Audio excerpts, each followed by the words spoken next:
ஸ்ரீ தேவி பாகவதம் 30ஆம் பகுதி. பாண்டவர் சரிதம். முனிவர்களே, பாண்டவர்கள் ஐவரும் திரௌபதியை திருமணம் செய்தனர். அவர்கள் ஐவருக்கும் அவள் பொதுவான மனைவியாக இருந்தாலும் மகா பதிவிரதையாகவே இருந்தாள். அவளுக்கு 5 பிள்ளைகள். அர்ஜுனன் சுபத்திரையை திருமணம் செய்து அபிமன்யு என்ற மகனை பெற்றான். பாரத போரில் அபிமன்யுவும் திரௌபதியின் பிள்ளைகளும் மாண்டு போயினர். பாண்டுவின் வம்சம் அழியும் நிலையில் இருந்தபோது அபிமன்யுவின் மனைவியாகிய உத்தரை ஒரு பிள்ளையை பெற்றாள். அப்பிள்ளையை கொல்ல அஸ்வத்தாமா முயற்சித்த போது அதை கிருஷ்ணர் காத்தார். அதனால் அவனுக்கு பரீட்சித் என்று பெயரிட்டனர்.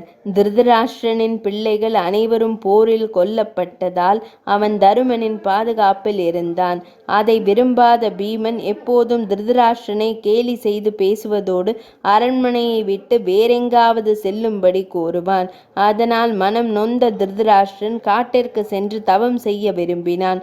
தனது பிள்ளைகளுக்கான பிதுர்க்கடன் முறையாக செய்யப்படவில்லை என்றும் தருமனுக்கு கூறினான்.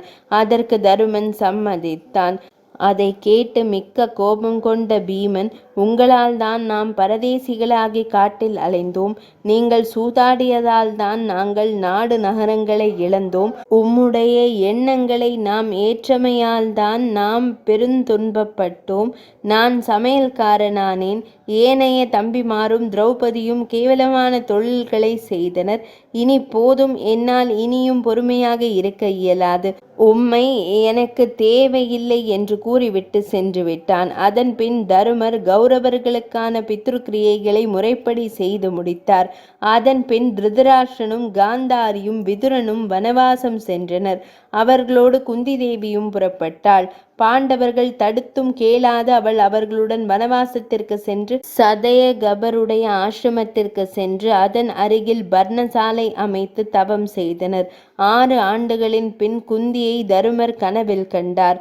அவள் மிகவும் மெலிந்திருந்தாள். அதனால் தருமனும் தம்பியர் 4 தாயை பார்க்க சதயகருடைய ஆசிரமத்திற்கு சென்றனர். தருமர் ஆசிரமத்திற்கு சென்றபோது விதுரன் அங்கிருக்கவில்லை. அவர்களை பிரிந்து சென்று தனிமையில் கங்கை நதிக்கரையில் தவம் செய்கிறார் என்று திருதராஷ்டிரன் சொல்ல தருமர் கங்கை கரைக்கு சென்றார்.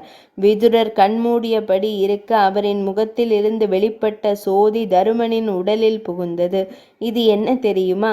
தருமனும் விதுரனும் யமதர்மனின் அம்சம். அதனால் தான் அவ்வாறு நடந்தது. தருமன் விதுரனுக்கான ஈமக்கிரியைகளை செய்ய முற்பட்ட போது, தருமரே, விதுரன் விரத்தன், ஆதலால் இவனை தகனம் செய்யக்கூடாது என்று ஓர் அசரீரி ஒலித்தது. அதனால் தருமன் கங்கையில் நீராடிவிட்டு தாய் தங்கியிருந்த ஆசிரமத்திற்கு சென்றபோது அங்கு வியாசரும் நாரதரும் வந்திருந்தனர். குந்தி தேவி தனது மகனான கர்ணனை பார்க்க வேண்டும் என்று வியாசரை கேட்டாள். காந்தாரி தனது பிள்ளைகள் அனைவரையும் பார்க்க விரும்புவதாக வியாசரிடம் விண்ணப்பித்தாள். சுபத்திரை தனது மகனான அபிமன்யுவை பார்க்க வேண்டும் என்று வியாசரை வேண்ட, வியாசர் கங்கை கரைக்கு சென்று பராசக்தியை வேண்ட, அவர்கள் அனைவரும் நேரில் வந்து கங்கையில் நீராடி அவர்களை மகிழ்ச்சிப்படுத்தினர். 30ஆம் பகுதி நிறைவடைந்தது.